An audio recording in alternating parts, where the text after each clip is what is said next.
स्वागत आहे तुमचं एका नवीन व्हिडिओमध्ये. जर तुम्ही या चॅनलवरती नवीन असाल तर चॅनलला सबस्क्राईब करा आणि व्हिडिओ आवडल्यास व्हिडिओला लाईक करून शेअर अवश्य करा.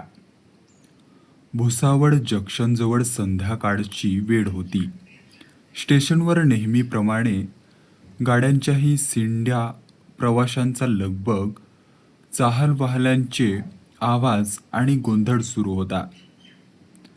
त्या गर्दीत प्लॅटफॉर्मच्या एका कोपऱ्यात 10-12 वर्षाचा एक मुलगा बसला होता.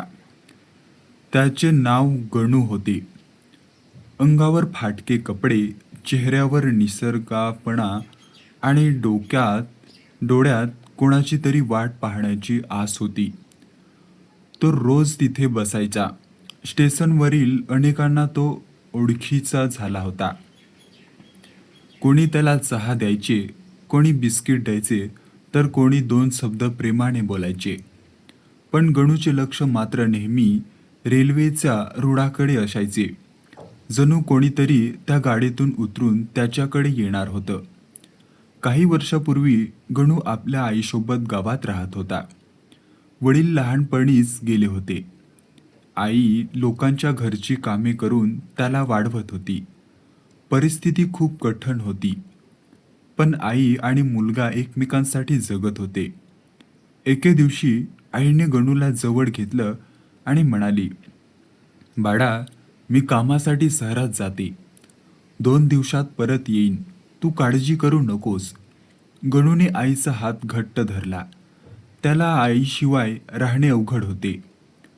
पण आईने त्याला समजावले आणि स्टेशनवर बसवून ती गाडीत बसली.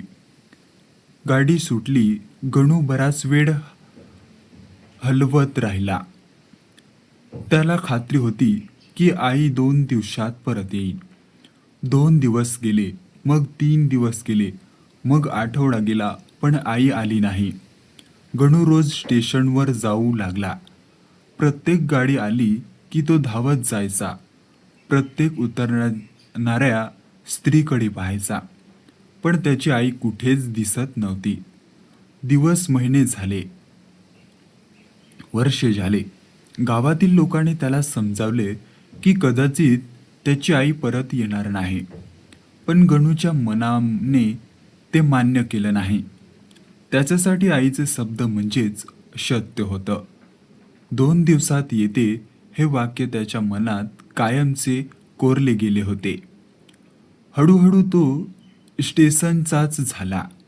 स्टेशनवरील कर्मचारी त्याला ओळखू लागले. नवीन कर्मचारी आले तरी जुन्या कर्मचाऱ्याकडून त्यांची गोष्ट ऐकण्याच्या काही लोकांना त्याची दया वाटायची.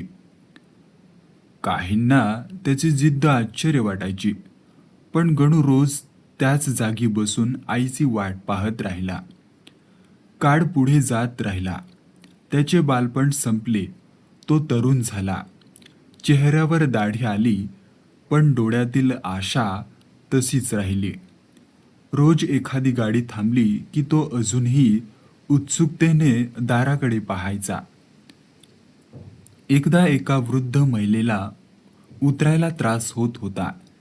गणूने धावत जाऊन तिला मदत केली. त्या महिलेला त्याची गोष्ट कळाली. तिच्या डोळ्यात पाणी आलं.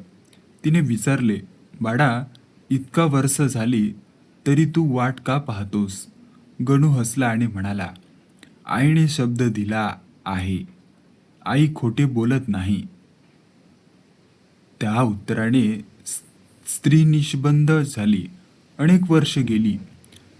स्टेशन बदलले, गाड्या बदलल्या, लोक बदलले, पण गणूची वाट पाहणे बदललेलं नाही.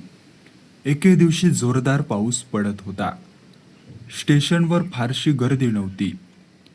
एका गाडीमधून एक वृद्ध स्त्री उतरली. तिचे केस पांढरे झाले होते. चालताना तिला आधार लागत होता. ती स्टेशनवर उतरून आजूबाजूला पाहू लागली. तिची नजर अचानक गणूकडे गेली. गणूनही तिच्याकडे पाहत होता. काही क्षण दोघे एकमेकांकडे पाहत राहिले. मग त्या स्त्रीच्या डोळ्यातून अश्रू वाहू लागले. थरथरत्या आवाजात म्हणाली. गणू.